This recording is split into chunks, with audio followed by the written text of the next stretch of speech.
Tonight's first speaker helps leaders and creators say what they really mean, clearly, bravely, and in their own voice.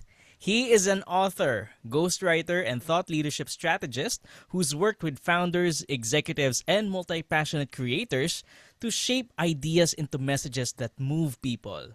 So, in a time when AI can draft anything in seconds, he shows us how to keep the soul of our stories intact so the work still sounds like you. So, wag na nating patagalin pa, okay? Let's welcome our first speaker for this evening, Ian Dilia. Guys, unmute tayo for Ian! Hello, Ian! Let's go! everyone. Ian. Woo! Welcome Miss back, you! Ian. Miss you, Ian! Ang pogi Let's mo, go, Ian! Miss Ian! you! Ang pogi mo, Taas niyo Ian. pa. Ang pogi mo, Ian! Taasan Pogi niyo. mo, Ian. Taasan niyo yung energy ni Jay. Taas na energy ni Jay tonight. I love it. Kahit natanggal ng pagod. Thank you, Jay, for your energy. Thank you, guys, for inviting me ulit. Check lang yung feed ko. Paano nga ba mag-share? Nakalimutan ko na mag-zoom. Send ako ng Ayan, request. Ayan. Okay. Aha. Bear with me, guys. Full screen na lang para sure. Mag-whiteboard lang ulit ako kasi yung mga trip natin sa buhay. Good evening, guys. Sino sa inyo yung mga first time nyo sa PC Night? Gusto ko lang makita yung audience base natin tonight. Kung may hindi yung may hindi pa nakaka-experience ng PC Night, meron ba? Type nyo lang dyan 1. Oh, Nins, first time mo dito. Hello, welcome. Uy, Madami-dami. Okay, sige. So, kanina pa naman nila din sinasabi, very chill lang tayo dito. It's not gonna be formal. And ang goal ko lang dito is i-share direkta yung alam ko, yung ginagawa ko. And sino ba ako unang sa lahat para mag-share ng mga bagay tungkol sa AI? Bakit nyo ba kailangan pa? Or bakit nyo ba gugustuhin pakinggan? And sayang yung oras nyo, di ba? Sobrang precious niyan eh. It's a Friday night. But so isa akong ghostwriter, matagal na akong writer. So doon ako start sa mga blogs and stuff. Pero ngayon I'm focusing on writing for mga influencers, mga business people. And ako, wala ko sariling brand kasi gusto ko behind the scenes lang ako. Yun lang yung gusto ko sa buhay. Very low-key lang tayo. Tsaka ayaw natin maging performative. Yun gusto natin yung ano lang. Doon lang tayo sa background. But I'm writing for other people right now. And here are some of the results I've created for other people. So, yan, mga 4.5 million views, 1.3 million. And these people, wala pa sa 1 million yung followers sila. So, hindi yan naka-based dun sa number of followers and writing videos for them that sounds like them. And itong mga shinare ko lang dito are the ones, hindi na nga to updated may mga bago pa. Pero these are the ones na ginawa ko nung may AI na. And malaking bahagi ng AI yung ginamit ko to produce these kinds of views for other people. And these are talking head videos. So yung mga nakikita nyo na mga informative videos that ranges from around 5 minutes to 8 minutes, sometimes nagka 12 minutes.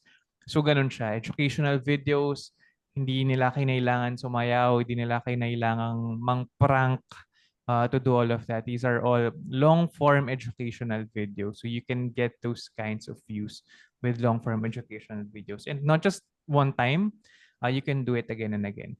And more so right now kasi mas malakas na yung Ay, Nawalan ka. nag-mute ka. Nawalan ka ng audio. Wala pa. check. Yan. Good. Yan, okay na. Yan, sorry. So sabihan niyo lang ako kasi pag nagagalaw siya. Anyway, so back to this. Yun, long form educational videos, creating videos for them. Not just one time, you can do it again and again. And yun, that was what I was doing. And at the same time, not just a writer. So even before AI, syempre ginagawa ko na siya.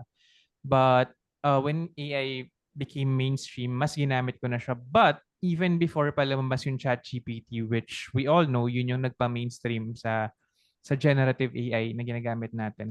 Even before that, I was already using it. So medyo early adopter tayo dun because I was working for an Australian PR firm back then and they were using AI. So we were churning out around 5 to 6 articles every day na 1,000 words. So 5,000 words in a day is unheard of during that time. Pero yun, dahil sa AI, yun yung ginagawa nila. And yun, churn lang kami ng churn ng articles. And honestly, hindi maganda yung output ng mga articles na yun dahil pangit pa talaga yung AI nun. But the thing with that PR firm kasi is we had to do a lot of articles every day. So there's that. So I've been using AI since then. I think it's for 3 years na.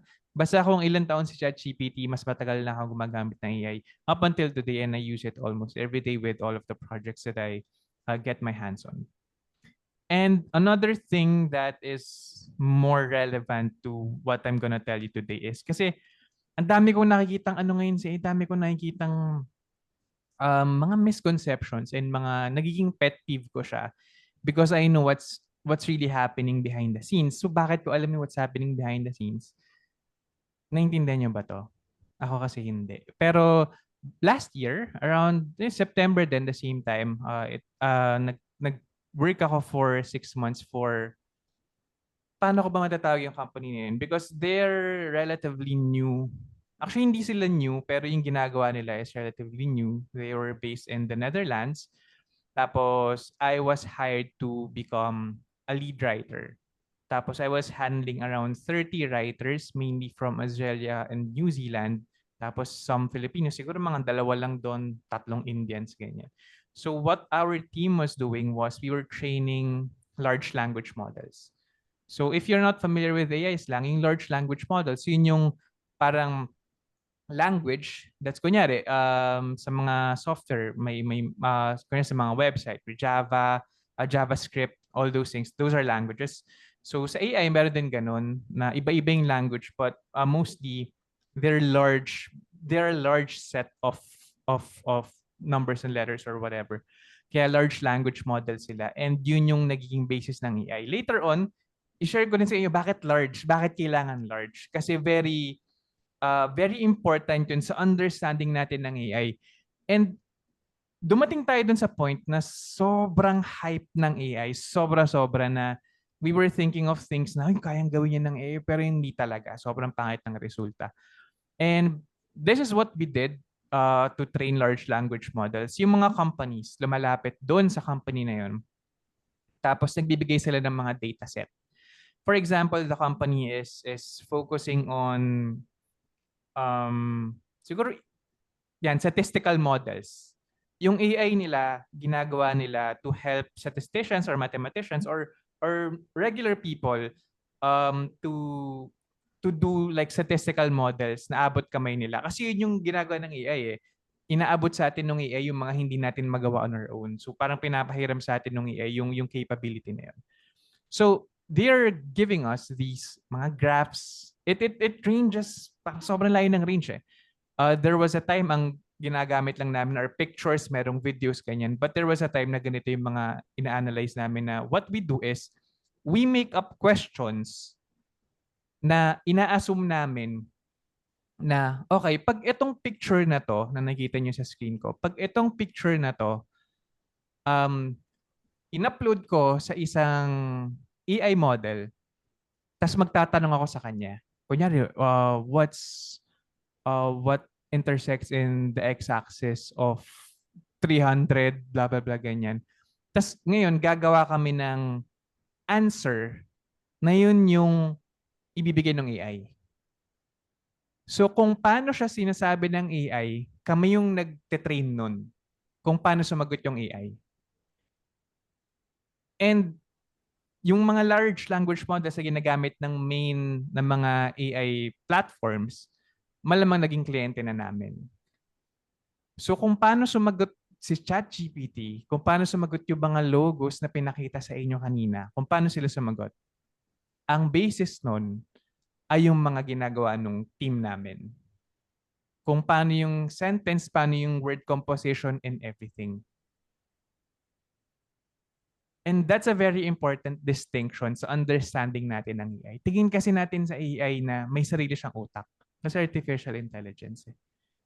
But we have to understand na yung AI natin ngayon, generative AI yan. Walang sariling utak yan. When it comes to the datasets, kaya siya large language model because generative AI, yung ginagamit natin ChatGPT, DeepSeek, it's a type of AI that uses machine learning to create new content. Saan siya based? Sa patterns and existing data. We have to understand that. Patterns and existing data.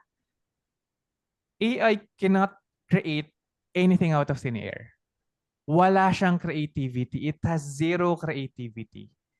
The way that it mixes up words, hindi pa galing sa kanya. Tinuturo din yun sa AI.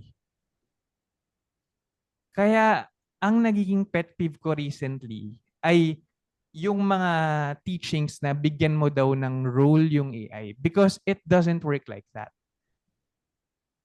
Kapag sinabi mo sa AI na act like a copywriter, hindi niya alam yung gagawin.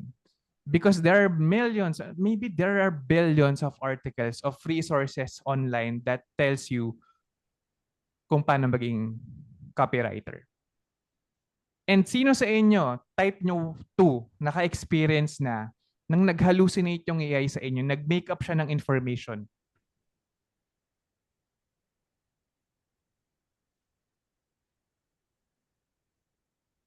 Sino sa inyo na try na magtanong kung saan niya nakuha information na yon? Type 3. Di ba? Kasi ikaw magtataka ka eh. Anong laging sinasagot ng AI? It just made it up. Walang basis at all. So how can we expect AI to have a basis of a role that we're trying to give it? Do we expect AI to read all of the billions of articles about being a good copywriter and then decide how to become a copywriter? Hindi na siya nagme-make sense. Kasi sa konting information pa nga lang, nagkakamali na siya. Bakit natin siya hayaan na, ikaw mag-decide kung ano yung magandang copywriter and then bigay mo lang sa akin yung sagot? Because it doesn't work like that. At the very least, yung gagayahin niya ay yung ginagawa ng team namin. So, kinu-QA ko lahat yun. 40 na tao yun. Kinu-QA ko lahat yun. We're generating hundreds of samples every week para i-feed sa AI. O ito yung, kunyari parang sinasabihan mo yung AI na, ganito ka sasagot pag tinanong ka, and lahat ng sagot na yun, dumadaan yun sa akin. So, paano pala? Imagine lang natin, perfect world, di ba, na yung ginagamit yun na AI, dinaanan ng team namin. At the very least, yung makokopya na way of writing ng AI is just gonna be the way of writing nung nag-QA nun. Kasi ganun yung trip ko na nasulat eh. Kasi ang instruction sa amin, it has to be natural, it has to sound like a real person. Tapos, iba-iba yun hindi lang in for formal things like these. May mga tasks kami na kailangan casual. May mga tasks na kailangan may contractions and such. Kaya napapansin nyo, every now and again, si AI may favorite siyang phrase na ginagamit. Or meron siyang mga favorite na punctuations na ginagamit. Ngayon, ito yung laging napupuna, di ba? Yung M-. Kaya nainis ako eh. Dati pa ginagamit ko ng M-. Sobrang hilig ko sa M- eh. Tapos ngayon hindi ko na siya magamit.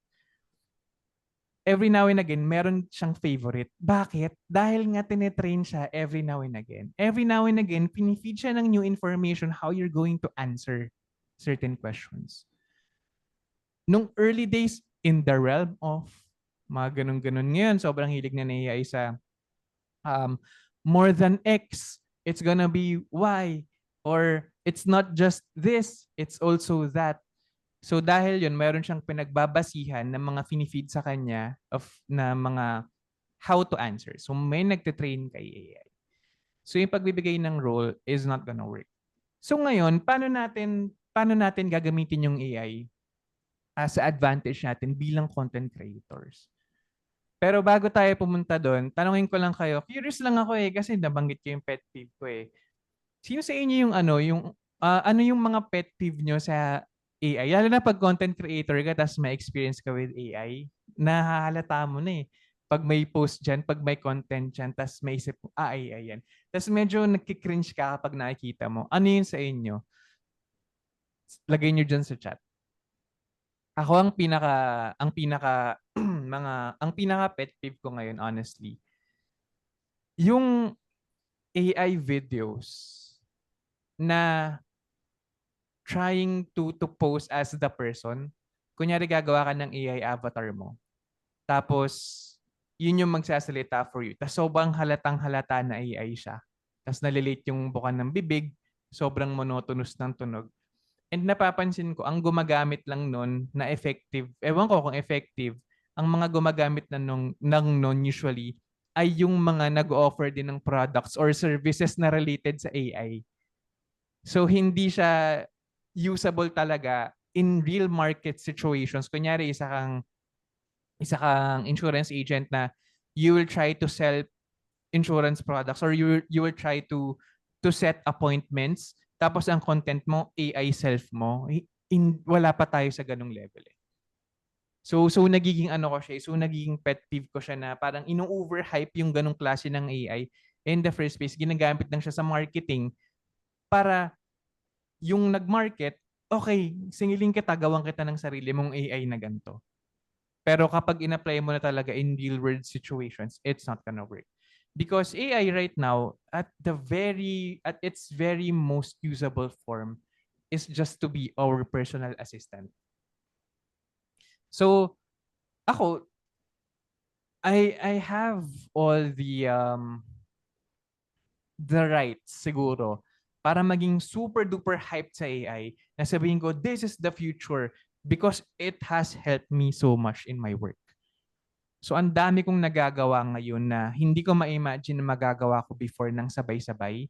And because of AI, I'm doing it. So I'm working an 8-hour job. Buti walang pakialam yung Australian client ko sa ano namin, dun sa time na pinuput in ko as long as I'm delivering.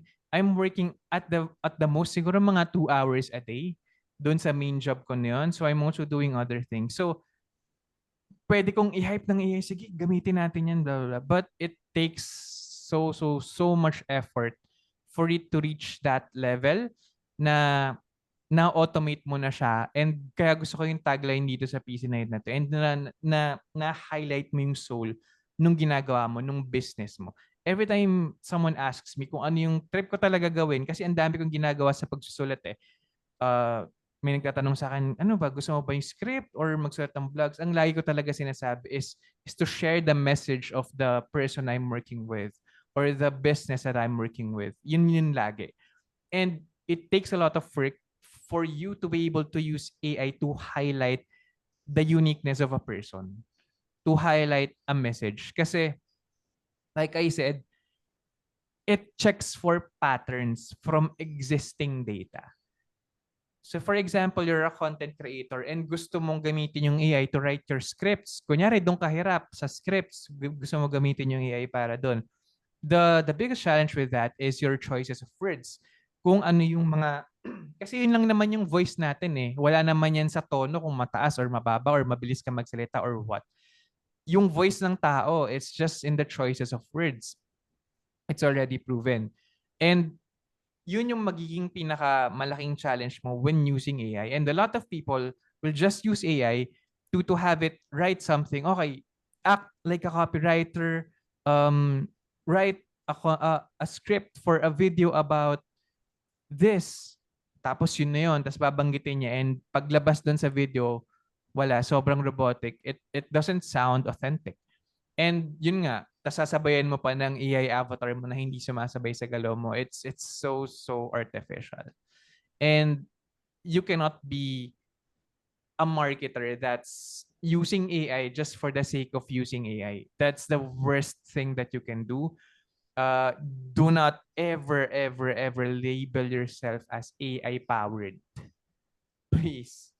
Magiging red flag yun for a lot of people. It will just tell people that you're cutting on some work. Because if you're relying on that for your work, it's not gonna work. But we can use AI for back to the voice. Hindi niya makaka-capture yung voice mo unless it has millions of data about you as a person. Mahilig tayo dun, di ba? Hindi naman mahilig, but maybe we've tried that at least once in our lives. Ginugol mo yung sarili mo. Na-curious ka lang ano yung lalabas. And yun yung magiging basis ng AI kung wala siyang data about you Unless ilagay mo dyan yung resume mo, ilagay mo dyan yung biography mo, mag-set ka ng biography mo, i-feed mo sa AI, it's not gonna know how you're gonna talk. It's not gonna know your choices of words. So dun pa lang matatalo ka na kasi yung ilalabas ng AI is not your choices of words. It's not your voice. If hindi ka authentic, we already know that hindi ka magsasucceed sa social media. Hindi ka makakuha ng views sa videos mo, sa mga sinusulat mo. And now, paano natin gagawin yun na we can make generative AI work for us? Sa ngayon kasi, generative AI pa lang yung access natin eh. Wala pang mas mataas sa generative AI na kaya talagang mag-isip na naturally. Hindi na siya artificial. So it's gonna be a different thing. It's gonna take a very long time for us to achieve that level of AI. Pero ngayon, hanggang dito lang tayo sa generative AI. And this very thing, di ba ito yung nagiging kalaban natin kasi sa AI kapag ginagamit natin siya. Ayan din ngayon yung gagamitin natin para mas mag-work siya for us. Because that's what it can do best. Learn patterns from existing data. So if that's what it can do best, doon natin siya papasukin ng kung ano man yung gusto nating ipagawa sa kanya. And the very goal here is to let you shine as a content creator and use AI as your personal assistant. And ganun lang siya nangyayari sa akin. And I've worked as a ghostwriter even before AI, like nabanggit ko kanina. And how come? Itong mga taong to, mga individuals yun ah. I'm pretty sure you know these guys. Pero walang nag-call out kahit isa dyan na parang hindi ikaw yung nagsasalita or parang AI yan ah. But believe me, 80% of the work AI. And even before that, I was writing for other people pero walang nag-question sa kanila and it sounded like them. And that's a comment that I always get from my clients na kinikilabutan sila kasi parang sila yung nagsasalita kahit ako yung nagsulat and with very minimal input from them to me. May mga secrets lang dyan na i-share ko sa inyo syempre. Hindi na secret. Hindi na secret pagkatapos ng gabi na to. Oo nga, ginawa ko rin yun sa email na nagsulat ako as Louie. Ganun. So the goal here is to let you shine and use AI as your personal assistant. Yun lang. And may tatlong bagay lang tayo na kailangan tandaan. It's just like training a new trainee. Diba? Ako, as a ghostwriter, I'm considering myself as an assistant to my client. Hindi assistant na parang nagpa-file ako ng mga papeles nila and such. Assistant in a way na I'm assisting them in delivering their message. And as an assistant, I had to be trained by them. I had to talk to them, understand their business, understand their intent, their mindset, their beliefs. So we have context, method, and feedback.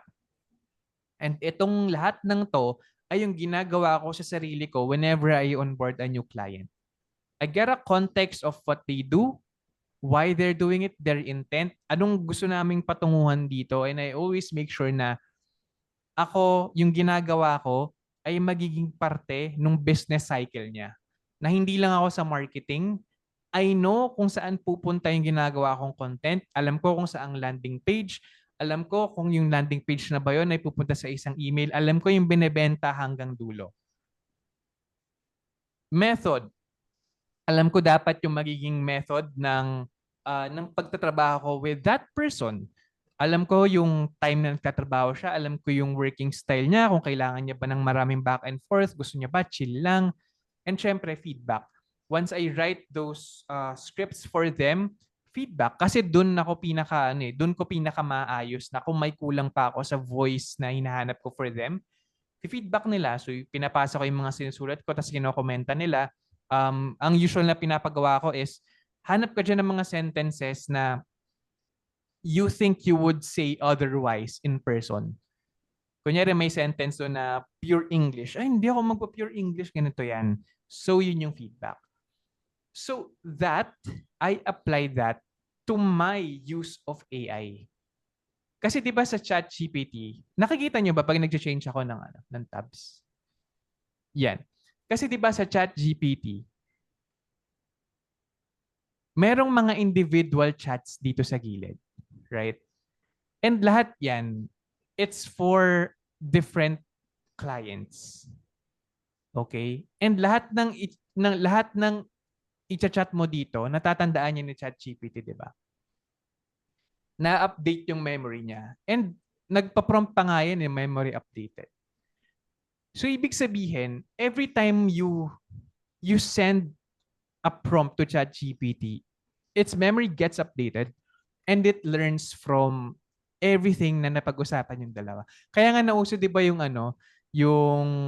yung prompt na yung parang with everything but parang that you know about me, what's my curse ba yun or something. Basta nauso yun sa Facebook. And because ChatGPT remembers everything.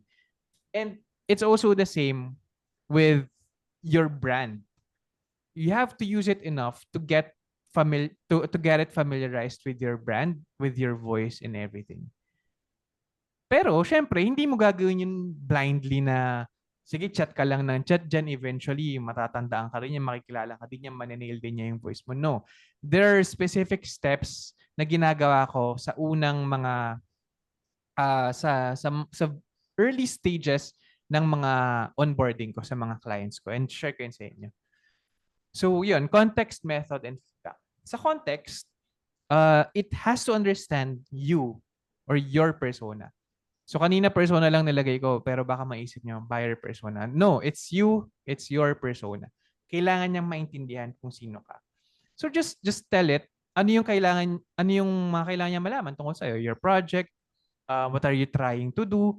As in, I have a lot of sessions with ChatGPT na as in, nagta-type lang ako tapos sobrang haba na nang nasasabi ko sa kanya na nag-type ako ng isang block ng text na siguro mga 1,000 words yun. Tapos yung 1,000 words na yun, we were able to turn it into an ebook. So, yung last na ebook na binenta ko, I forgot the title. Basta yung may cortina. Nakalimutan ko yung title ng sarili kong ebook. No? Ganun lang yung ginawa ko kay ChatGPT. Kinuwento ko lang kung ano yung gusto kong gawin pagkahaba-haba nun. Just let your soul flow. Hindi lang yun sa utak mo, pero yung damdamin mo rin. Para ako nag-free writing noon. And yun yung pinaka game changer na pwede mong gawin sa ChatGPT.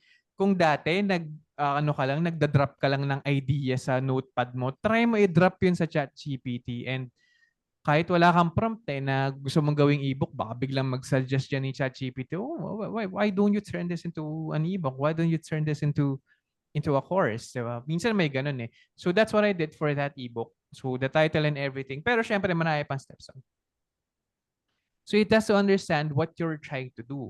So suggestion ko, kung gusto mo siya gawin for your content, open ka ng bago na chat with ChatGPT and just tell ChatGPT kung ano yung gusto mong gawin, ano yung ginagawa mo, sino ka, bakit mo ginagawa yun, and everything. Tapos lagay mo lang sa dulo or lagay mo lang sa una, I just want you to remember this. And it gets saved na, okay, sasabihin sa'yo ni ChatGPT, okay, I will remember that. Sabihin mo lang, I just want you to remember this. We're gonna use it for the following projects. Something like that. Intent industry. And the most important thing here is, at the very beginning, ang pinaka ginagawa ko is to get the voice on the spot agad. Kasi yun yung pinakamahirap eh. And ito yung pinaka magiging game changer for you na hindi ka mahalata ng mga tao. Wala ka na nung mga in the realm of, wala ka na nung mga it's not X or it's Y. Wala ka na mga M dashes. Sabihin mo kay ChatGPT lahat ng yun. Alam mo na eh. So kung alam mo na, you already know better. Why would you allow it to use those? May prompts ako dito na nakalagay yun sa prompts ko na no M dashes, no whether or not phrasing, no, it's not X, it's Y phrasing. So nilalagay ko yung lahat sa Nilalagay ko yung lahat sa quotations. So lahat ng alam mo na ginagawa ng ChatGPT na nagpapatunog AI sa kanya, ilagay mo na kaagad na you have to be very specific. And yung mga knowledge na ganun, malalaman mo lang naman din siya pag ginagamit mo yung pag ginagamit mo si ChatGPT ng ginagamit. Nahalata mo eh. Kaya mahalata mo rin sa ibang tao. So pag nahalata mo sa sarili mo, kasalanan mo na yun. Pag hinayaan mo si ChatGPT, kasi literally, lahat ng maiisip mo na pwedeng ipagawa sa kanya at wag niyang gawin, pwede mong gawin. So hindi ko alam kung anong pumipigil sa tao not to use those. Hindi mo na kailangan mag-edit sa dulo na mas matagal nga yun eh. I hate editing. Mas matagal nga yun eh. Nagpa-produce ka na ChatGPT ng article mo, tapos saka mo tatanggalin yung mga M-dash. Kung sa una pa lang, patanggal mo na. Wag mo na siya hayaang gawin yun. So kasama yun sa context. Plus, the voice. The best way to get the voice of someone, again, is through choice of words. So, what can you do? Kuha ka ng mga content mo na ginawa mo before. Either written, just make sure na ikaw talaga gumawa na it's not AI made. Written, videos, or whatever, or magsulat ka ng content mo on the spot, kung gusto mo siya gamitin. Tapos sulat mo lang siya na tingin mo that's how you would tell that thing in person. Ganon. Yung tipong pag binabasa mo, naririnig mo yung sarili mong boses. Tapos punta ka sa ChatGPT and then i-paste mo siya doon. So as many content as possible. So mas mahaba, mas maganda para mas marami siyang basis. Tapos you're not gonna tell ChatGPT, sige, i-paste ko dito para may basis kayo. Usually what I tell ChatGPT is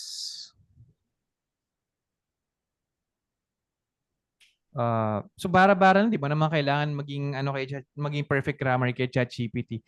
Read this and give me and read this and in a table give me the most frequently used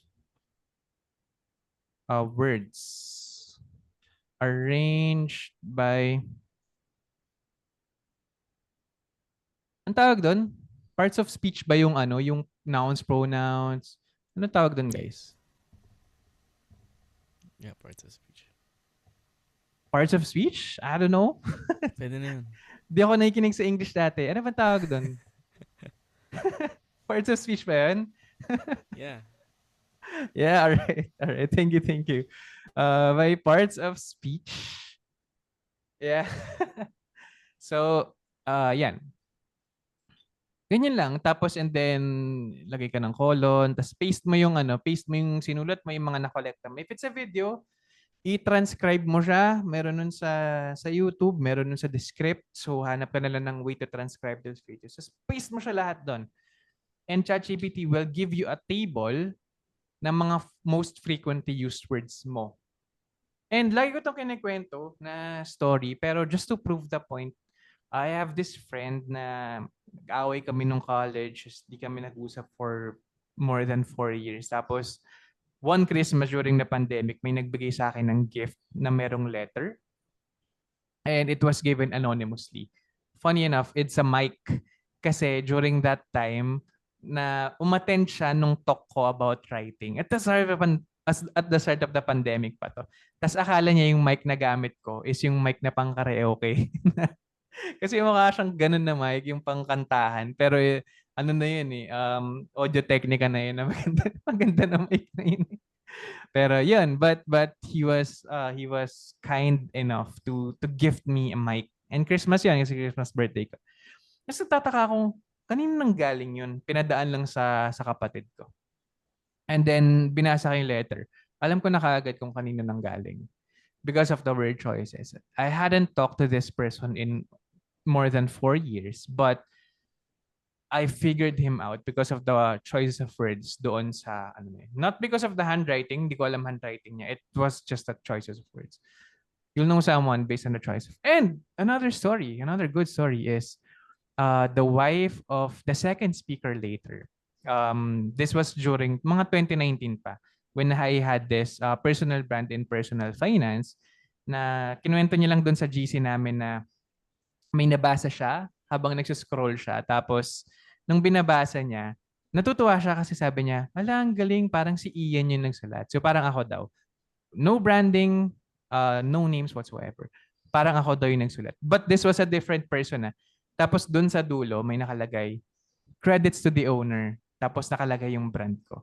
So, in the middle of reading it, alam niya na kaagad na parang sulat ko yun. Una, parang lang eh. Tapos nung natapos niya, definitely, sulat ko yun. Kinopy-paste lang pala nung content creator na yun.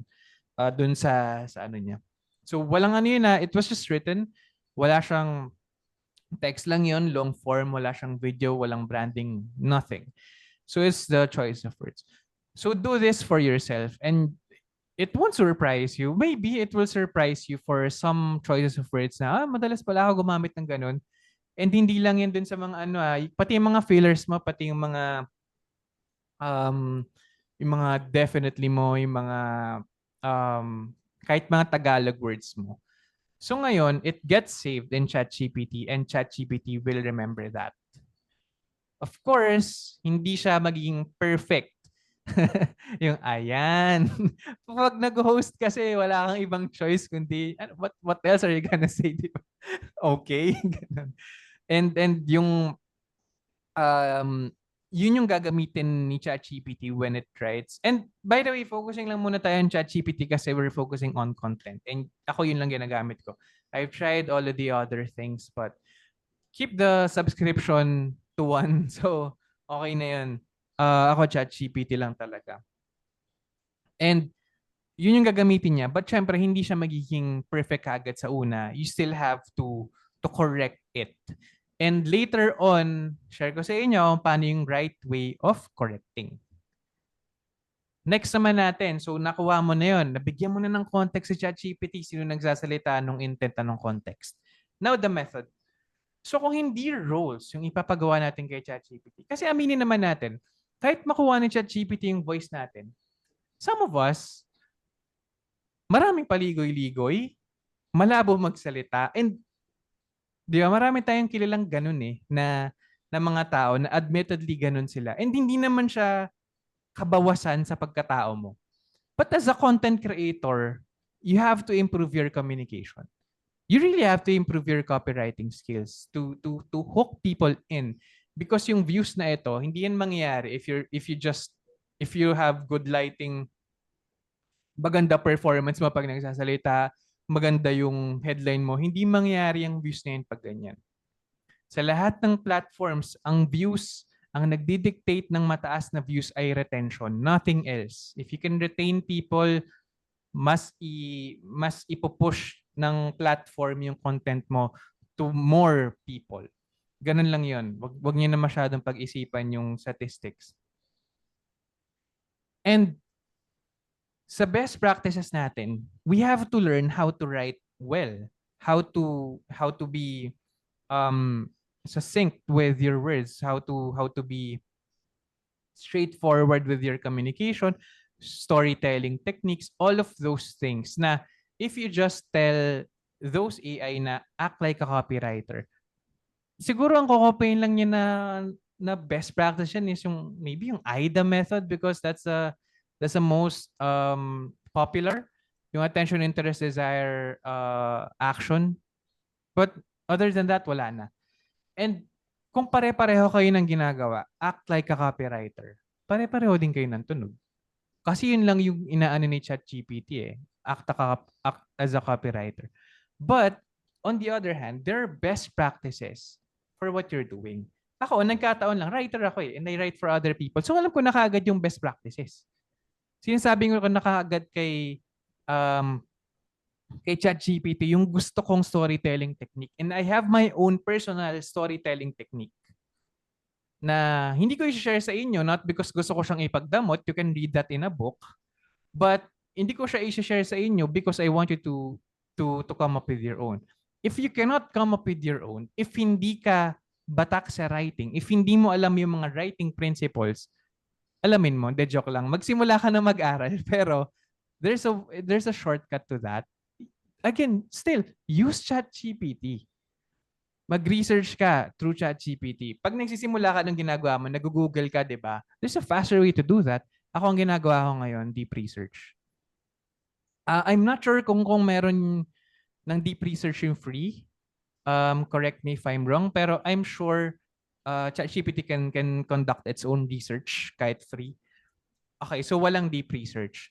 So, ito yung best way to do it kapag may access ka sa deep research. Use deep research, tapos ipa-research mo kung ano yung current na best practices when it comes to writing content or when it comes to script writing.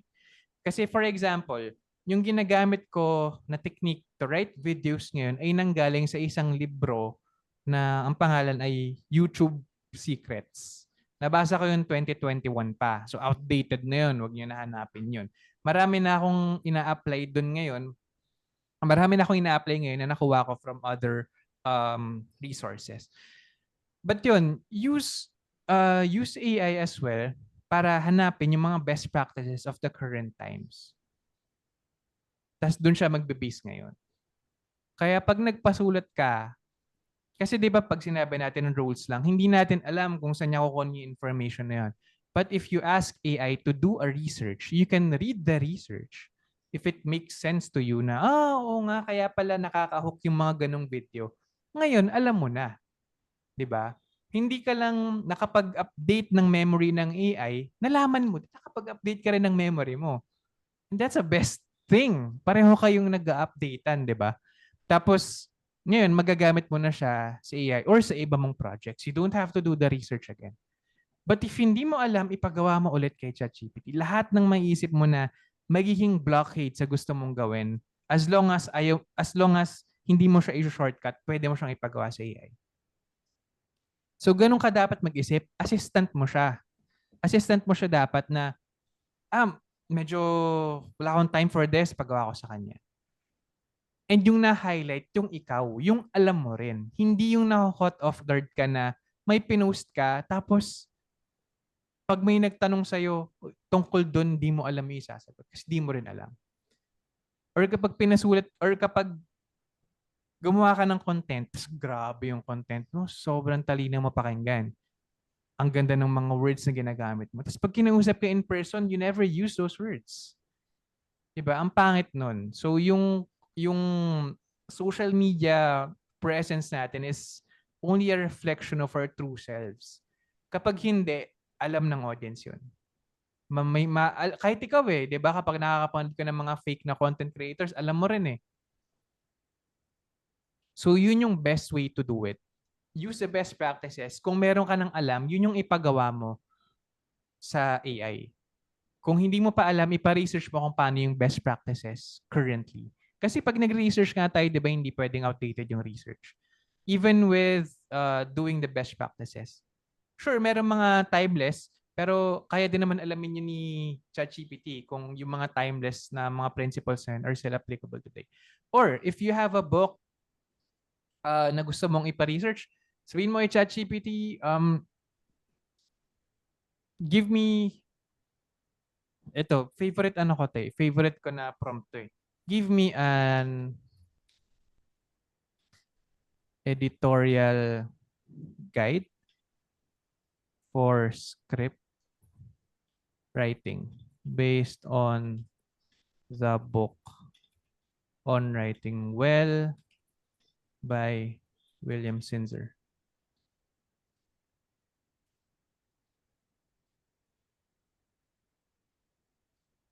So if meron kang mga alam na, uy, this is a good book, or kahit nabasa mo na siya, tapos, this is a book that I want to apply. Pero, syempre ngayon, may access ka na kay ChatGPT. Then, i-share mo kay ChatGPT yung gusto mong i-apply. So now, you have an editorial guide na yung AI will come back to every time it writes an article. Plus, it uses your choices of words because of the table na pinagawa mo sa kanya. So you guys tell me, what do you think would be the outcome of this? Is it gonna be a lot better or the same kapag pinapagawan mo lang siya ng, pag binibigyan mo lang siya ng role? Look at this, is very long. And kung meron kang ititrain na totoong tao na babasahin yan every time gagawa siya ng content, hindi ko sinabi yung checklist pero gumawa si ChatGPT ng checklist. Tapos, that person applies that every time nagagawa siya ng content, it's gonna be a good content. And syempre, if Taglish yung ano mo, yung language mo, sabihin mo rin kay ChatGPT, kasama yun sa context mo. And when it comes to Taglish, doon pinaka hindi pa ganun kaganda yung output, but it's workable. And lastly, feedback, corrections, and reinforcements.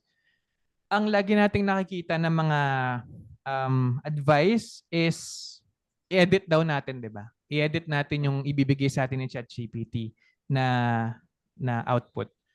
But a better way to do it is really to let the AI correct it. So wag mo lang basta-basta i-edit na paglipat mo siya sa Facebook tsaka ka mag-edit or paglipat mo sa document tsaka mo i-edit. Ipa-edit mo sa kanya na sabihin mo, this line is wrong. So use your quotation marks. This line is wrong. I want you to edit this. Make it less formal and more casual, or switch up the choices of words. Or I would say this part differently. I would say it like this. Tas kapag in-acknowledge niya, sabihin mo, okay, apply it to everything. Tas i-apply niyo into everything. So now, yung mga ganong klase ng feedback na update din sa memory ng AI, and in the future, di mo na siya kailangang ulit-ulitin na i-edit ng i-edit. Sabi ko sa inyo, kapag meron kayong alam na mistake ng AI, tas naulit ng naulit, kasalanan nyo na yun. Kasi pwede nyong ipatanda sa kanya na wag mo nang gawin yan. And maalala nyo yun lagi. And with that, diba, you only used AI as your personal assistant that you train. And sa una, syempre, it's gonna take a lot of effort, like sinabi ko nga. Pero as you create more and more content with that AI na merong context, alam yung best method, and you give constant feedback, it's gonna turn into something na, yun nga, mas ma-automate na yung way mo of creating content. And gagaan talaga yung mga gagawin mo for other things. And that for me is the best way to use AI for content creation. Yun lang, guys.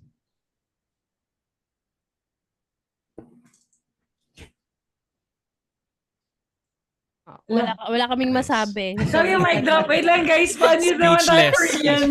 Ano tayo for Ian? Grabe. May natutunan ba kayo? Ian. Parang, Sobra, Ian. Madami. Sabi nga nila na free webinar ba to? Bakit ang galing?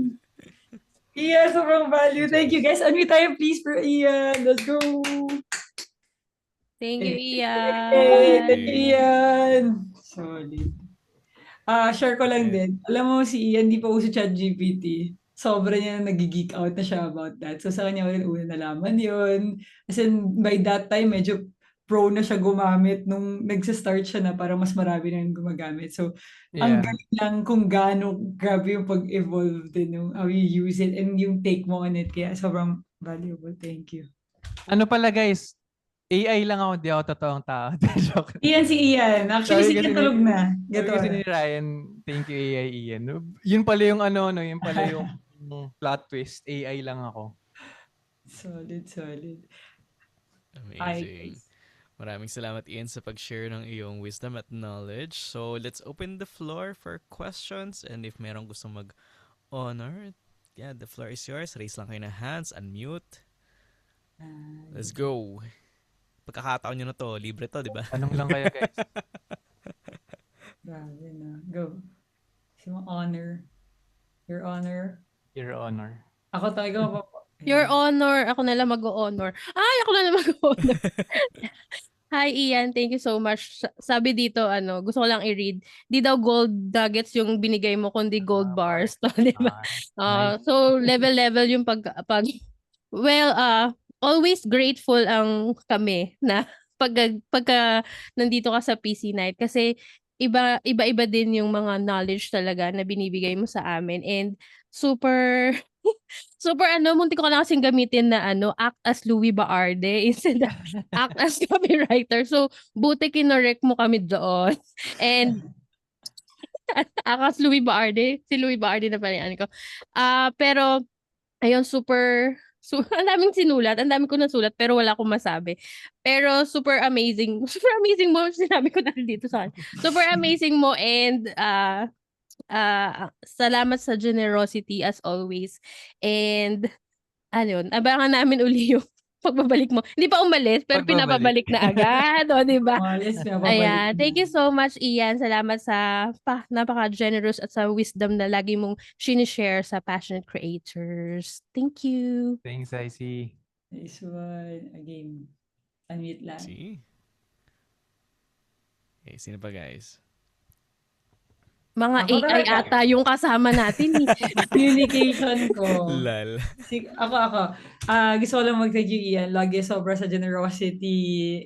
By the way, guys, si Ian ay PC core yan. So, isa yan sa kasabay ko nag-grow, nag-start ng community. And grabe yung, kahit na, ano siya para siyang, ano ngayon ghost, wanderer, traveler everywhere. Parang ganun. Anong tawag mo dun sa term yung Tagalog na baliktad yung name? Yung parang multo pero baliktad. Otlum. Otlum yan si Ian Otlum Latsu. Otlum Latsu. Ghostwriter. Otlum Latsu. Lal. So, ano siya, that's every single time, like sa lahat ng travels niya as a Otlum Latsu, mabalik yan dito sa PC Night, mag-share siya, and sobrang dami natutunan. Grabe, thank you always sa generosity mo, Ian. Super. Thank you. Thank you, Louie, for inviting. Of course, always welcome. Ayan, iniwan pa. Questions. Oh my gosh, guys, hindi ko alam kung gaano ka lang yung opportunity to mag-question. Ako may question na lang ako, Ian. Sige, go. Marami dito kasi ginagamit nila to write nga scripts. No? Tapos ang maraming sobrang value nung na-share mo.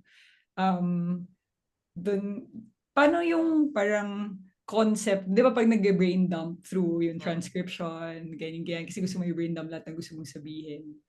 Napapansin ko kasi minsan pag nag-base sa script yung iba na nagka-talking heads. Hindi rin siya ganun kaayos.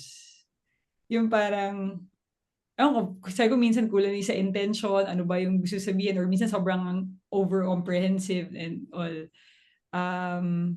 Sa sinabi mo nga yung sa three things na yun, part of that, kasama pa yung brain dump mo. Kasi usually, nais lang naman yung sinasabi mo.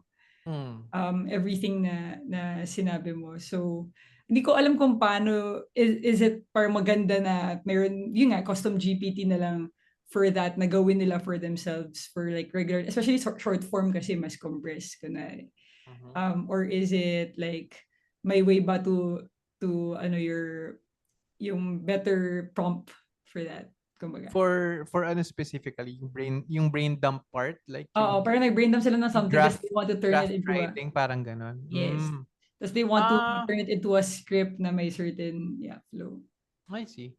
So, pag ganon, usually, you first have to ask ChatGPT to arrange it in a way na kung ikaw mismo, wala kang idea how you're going to arrange it. Yun nga din, kapag merong blockades na na-experience. And I think it's also a skill or sanayan lang talaga na, kunyari yun, like yung nabanggit mo. Ang solution ng dyan is to have ChatGPT first write an outline of it nang gusto mong sabihin Kasi usually kapag bago tayo sa AI, pinapadiretso natin siya dun sa gusto natin mangyari. Hindi natin siya binibreakdown by steps. And for me, kailangan mo siya i-breakdown by steps. Kasi kapag andun ka na sa dulo, tapos na-realize mo, ay, hindi ko pala gusto yung ano nito, hindi ko pala gusto yung flow ng information. Back to zero ka. So ngayon, kapag ang ginawa mo is different na nag-brain dump ka and then what you ask ChatGPT is to create an outline of it, and meron kang mga prompts sa kanya na I want this to have a really good flow of information and all those things, na ikaw yung sarili mong mga standards, pinapasok mo rin dun sa context na binibigay mo sa ChatGPT. Bibigyan kayo ng outline na, okay, ganun pala mas maganda naka-arrange yung mga bagay na yun. Na, ito pala yung dapat kong unahin na i-discuss and then this and then this. Tapos pag satisfied ka na dun, only then you will proceed to writing the whole thing. So kapag hindi ka pa satisfied dun, apply mo yung kasi usually ganun if merong opportunity for you to to make an input on your output kay ChatGPT, do it. Na kapag kunyari yon, wala kang idea sa outline mo nung una, di ba? Tapos binigyan kayo ng outline. Tapos hindi mo gusto.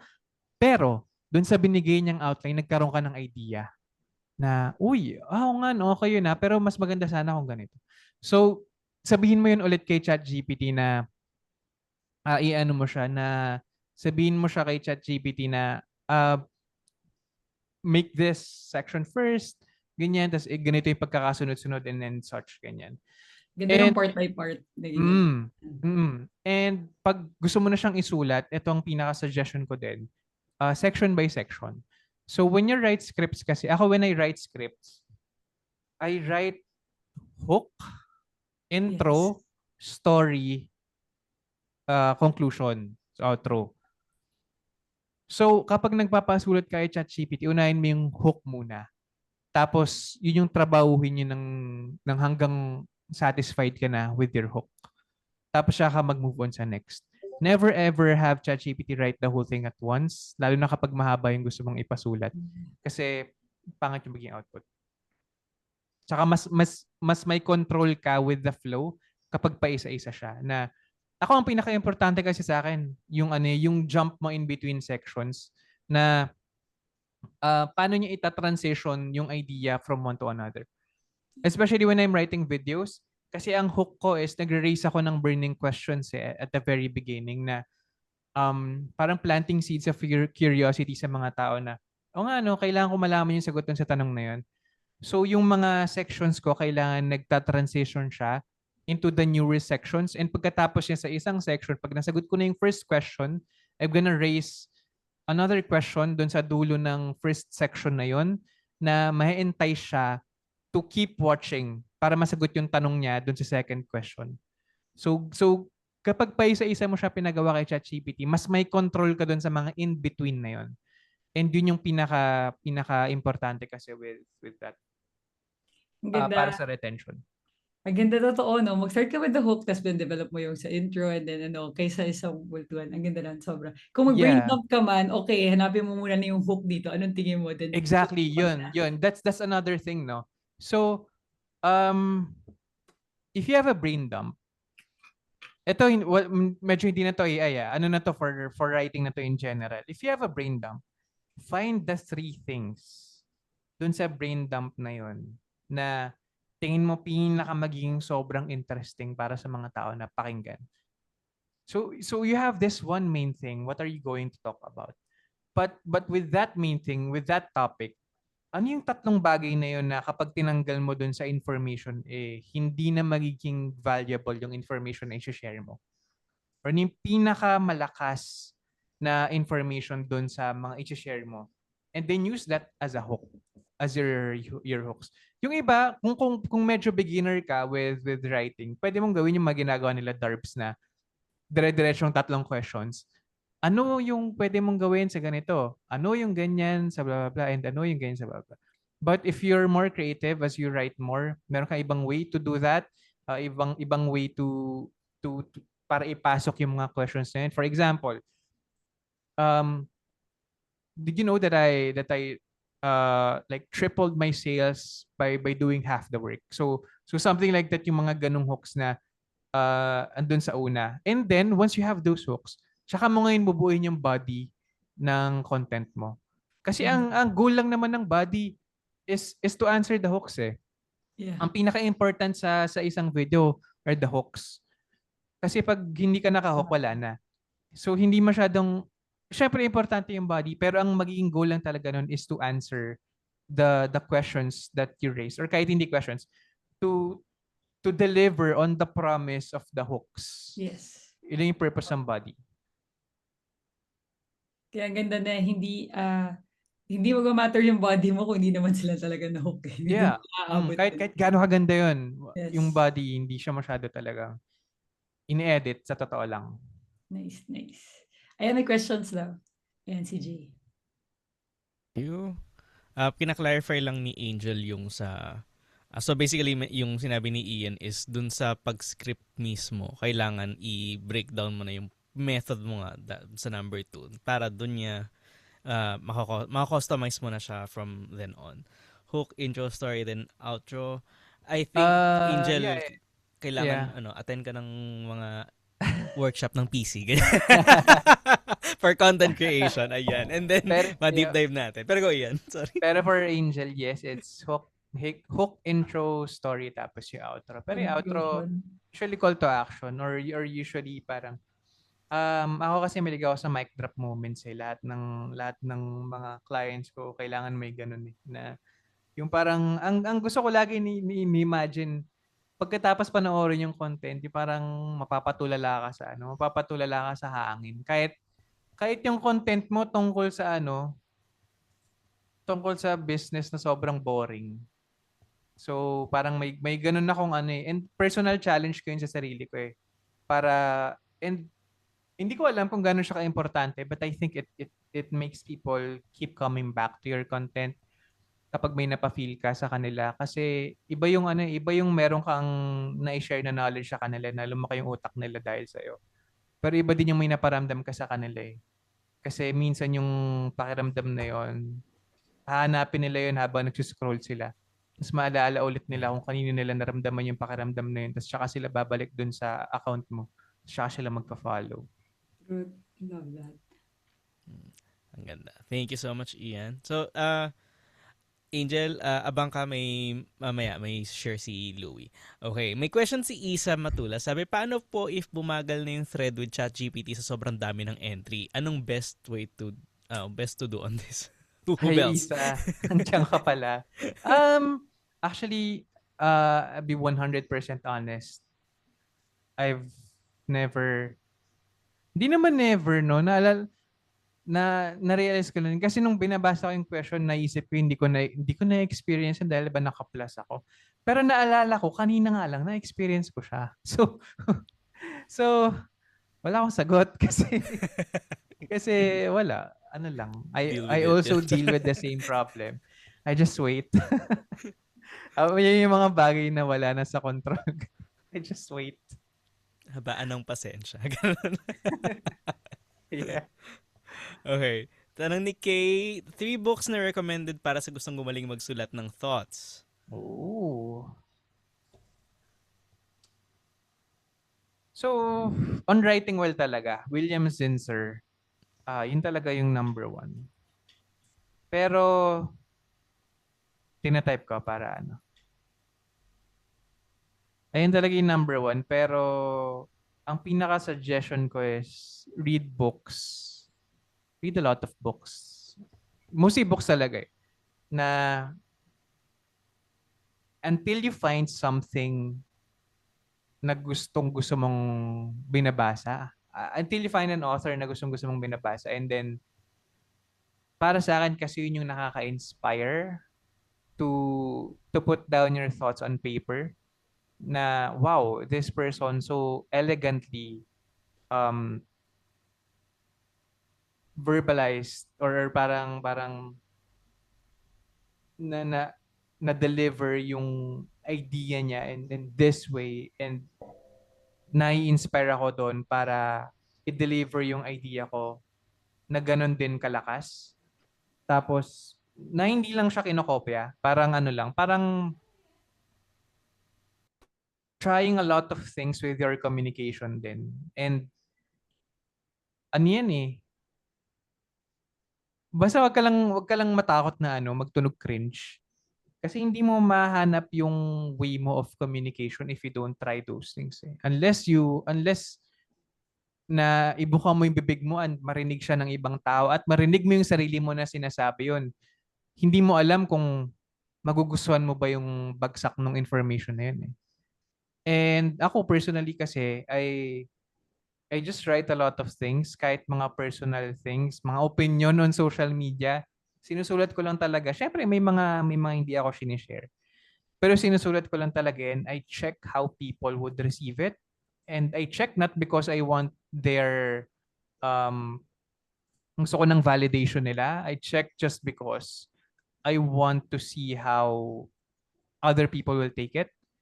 And it's not about the message for me most times. It's about the way I delivered that message. And sometimes, hindi nga sometimes most of the time I have opinions na alam kong hindi agree yung maraming tao. But sobrang madalang ko lang may maka-clash on social media. And may mga post ako na nagva-viral na opinion ko lang. And madalang ako may maka-clash na mga tao na, alam mo yung matalinong clash na kasi against siya doon. Madalang yun kasi I'm able to deliver my opinions in a way na, alam mo yun, respectful, malinaw yung pagkaka-deliver, mag-gets siya kahit yung hindi agree doon sa opinion na yun, na people will be able to tell na, oh, I understand where he's coming from, even though I don't agree with him. So yung mga bagay na yun, yung mga day-to-day things na yun are the things that I would say na pinaka makakatulong talaga with how you deliver your own thoughts. And as content creators, meron na tayong ano nun eh. Andun na yung license for that eh. Kasi that's the thing eh with being a content creator. So kung cliche man pakinggan yun na yun, just keep creating, just keep putting your thoughts out there. And yun yung consistency na yun, yung magdadala din sa'yo, and then finding a way na kung paano tatanggapin ng tao yung ano mo. Kasi hindi ako pwedeng, nagbasa ako ng maraming libro before. Pero eventually, ang pinuntahan kong conclusion is, may kanya-kanya tayong way of speaking eh. Hindi ko pwedeng sabihin lahat sa inyo na maging concise kayo. Or na huwag kayo masyadong ma-fluff. I listen to a lot of people na ang daming pasikot-sikot pero na-enjoy ko yung pinapakinggan ko. And baka isa yun sa inyo. Baka ganun yung ano sa inyo. Baka ganun yung pinaka mag-work sa inyo. So keep putting your thoughts out there and keep listening to your own thoughts and listen to the people listening to your own thoughts. And wag tayong masyado mag-rely sa mga resources. Although they're very helpful. Pero yun yung shortcut eh. Yung pag-create talaga ng content. Thank you, Ian. So, yeah, parang nothing beats a jet to holiday. Charot!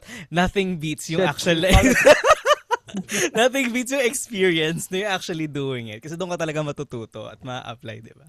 Okay. Last 2 questions tayo. And yung isa kay Jean, she's asking, paano po kayo nag-fact check minsan or nadedetect yung nag-hallucinate na siya? Hingi lang po ng tips. Yung hallucination, magkaiba kasi yung mistakes with the facts. Madalang lang naman tayo maghanap kay ChatGPT ng mga verifiable facts. Kunyari, mga statistics, reports ng mga studies, mga pangalan. Pero yung mga pangalan, medyo minsan lang naman magkamali si ChatGPT. So, checking those would require you to conduct your regular fact-checking lang naman. Kapag nag-google ka, 'di ba? Syempre, check mo rin yung source nun and stuff. Pag si ChatGPT naman, nagbibigay siya ng fact sa atin, nilalagay niya yung link kung saan niya nakuha yun. And you can also ask, where did you get this? Kapag ikaw mismo hindi ka sure, yun yung una-una, just make sure that you read everything. Tapos pag ikaw mismo hindi ka sure, saan ang galing to? Kunyari kanina, may wina-workout ako na client, tapos may binabanggit si ChatGPT na na pangalan ng company. Sabi ko, where did you get this company? Tapos minsan pinapagalitan ko si ChatGPT. Kasi pag nakakainis, di ba? Di ba? Kasi parang Ano yun? Ba't ganun simple bagay, di ba? Andun na nga eh. Mamamali ka pa. So tinanong ko siya, where did you get this? Tapos yun pala, old name siya ng company na na-upload ko yung document na pina-check ko kay ChatGPT, may nakalagay doon na old name ng company. So in-explain sa akin ni ChatGPT kung saan niya yung nakuha. So yun, that's also one way to fact check. And I cannot attest to this, but I think you can also have it fact check itself. Parang read what you just sent me and check if there are any hallucinations that you did. Diba? So, dun pa lang okay na yun eh. Medyo ka na dun eh. Medyo safe ka na dun eh. Pero yun, andun lahat ng links and you can also have it fact check yourself. Kapag may gusto kang i-confirm mo din kung saan niya nakuha and then you can re-verify. Pwede pala yun. No? And yeah, when in doubt, ask it ulit. Mm. So pwede rin siyang ipang ano, no? Pwede bang, cite your sources in IPA format. Oh yeah, definitely. AMA. Definitely. Yeah, My God, definitely. college days. Last question. Okay, sabi ni Ryan Chris, what's your message to people taking advantage of AI in a bad way like deepfakes, fake news, and using other people's photos for content, etc.? Ano kasi, I think those people kasi, dalawa lang naman yun. Either they're trying to use it for whatever personal gain they wanna have. And in that case, wala ka nang masasabi sa kanila kasi masamang tao sila eh. Kalinya lang sila ng kriminal eh. Ang problema lang, wala pa kasi tayong batas tungkol sa mga Mm, sa paggamit ng AI. But really what they're doing, especially if it's hurting other people, it's ang problema kasi sa batas natin is biglang naging political. Pero ang main flaw kasi ng batas is there is not a crime if there is not a law punishing it. So, hindi natin siya pwedeng sabihin na ay illegal 'yan kung walang batas or ay punishable 'yan kung walang batas. But we have the ano, we have the conscience kung ano yung mga gagawin natin. And yung mga ganong tao, I bet they know that they're doing the wrong thing and then they still do it. So they're just bad people na with new tools. So it's there. Unfortunately, I hope we can do something about it, but for now wala tayong magagawa. Siguro pag naging pag naging mambabatas ako, ilalagay natin siya sa isang bill na gagawin natin. sabi ko last question na. Pero may gusto ko mag-follow up personally, Ian eh. Kasi, Sige. na-trigger ako eh. Charot. May mga kakilala kasi ako from the IPO office. And a lot of, parang most of their focus right now is on the intellectual property. So, intellectual property office na yung kuya ko, quote-unquote. So, yun yung ini-specialize niya sa AI. So, I think they are working towards legislation for regulations. So, pero hindi pa ako super familiar doon. Siguro ang mas applicable na gusto ko malaman sa'yo, how do we protect ourselves from such cybercrimes katulad nung nabanggit ni Ryan? Ourselves, really. It's gonna be impossible, basically. If for example, deepfaking videos, the only way to protect yourself is to not be present on the internet eh. So, and then have as few images of yourself as possible, which is very unlikely on Right. Facebook pa lang. So, andun na yung lahat eh. It's bad. And in some countries, I'm not sure yung GDPR natin dito sa Pilipinas, pero it's already illegal in some countries, but people are definitely doing it. So, alam mo yun, I'm just acknowledging that people are already doing it, and wala pa ngang AI, kami yung mga nagke-create ng content before, nananakawan na eh. Right. So, ngayon mas sobrang lala. Like before, mananakawan kami ng content ng mga pages na 20 times ng followers namin, wala kami nagagawa. So, I know it sounds defeatist and I know hindi natin dapat lang pinapalagpas yung mga ganung bagay, pero hindi ko alam kung anong magagawa natin dun ngayon. Makes sense. I guess, dito papasok yung kailangan super strong ng personal brand mo na kaya mong i-deflect ka namang narrative ng ibibigay ng ibang tao sa'yo na masasamang loob. Yes. Ayan. So, that's our last question, yung kay Ryan Chris. If you have more questions, feel free to get in touch with Ian, may digital Ian. product ka ba sa writing para sa content creator, script writing? That meron, Ian. Wala eh. Ian! Sige na, isang recording lang yun, Ian. Tapos marami kami dito kung bibili niyan. Push mo yan. Mag-reach out ako, baka i-house mo sa PC. Kami nang bahala. Sige. Push mo yan. Let's Okay. go. Sige. Yeah, if you guys have more questions kay Ian, if you wanna get in touch, saan kanila mahahanap? Pa-send ng links, guys. And Wala din actually. ayaw magpahanap. Hindi naman. Otlum Latsu. Hindi naman ayaw magpahanap kasi usually guys madi-disappoint lang kayo sa wall ko. It's a personal profile, but you can definitely find me. Search lang Ian Dilla. Wala namang masyadong Ian Dilla sa mundo, no? Pero, yan, message nyo lang ako dyan if may questions ka. I will answer. Wag lang kayo mag-expect ng content na makakatulong sa inyo unless Tayin nyo na lang yung yung pwede kayong workshop. mag-expect ng mga rant tungkol sa gobyerno, mga midnight thoughts. Yun yung mga pwede yung i-expect. Pero pag may questions kayo, go lang. I will answer, definitely. Yes, thank you so much. Tatawa ko si Jelly for last thoughts. Go, Jelly. Hi, Ian. First of all, thank you. I honor you for being here, sharing your time and your knowledge. Sobrang game changer ng shinare mo tonight and binigyan mo kami ng structure kung paano siya gawin ng tama. So, I realized na tayo talaga yung soul ng content. So, kaya natin siyang ipalabas through kahit AI. So, we're very, very thankful. Thank you, Ian. Amazing, amazing. Thank you, Jelly. Thank you, guys. Thank you, PC team. Abangan nyo na lang sa Nas na tayo yung workshop ni Ian. Na-announce na. Abangan nyo doon yung... Kasi si Gagawin Ian naman natin kasi yun. talaga yung writing coach ng PC. Like sa lahat ng nag-attend ng Master Camp and all, si Ian talaga yung nagtuturo ng writing. So I guess maganda, isang recording lang Ian, tapos yun na yung gagamitin mo lagi pag may Sige. bagong pasok. Oo nga eh. Push na natin yun. Sige, game. Ikaw din nagturo sa akin gumawa nun Para eh. di na paulit-ulit yung Oo, di ba? Ikaw nagturo sa akin nun eh. So, gawin mo na. I-reach out kami. Nag-enjoy ako sa sa pagiging multo eh. Ayun nga eh. Doon ka lang makikita. Yung legacy na lang.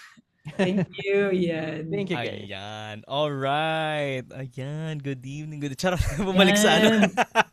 Maraming salamat, Ian, sa napaka siksik, liglig at umaapaw na to.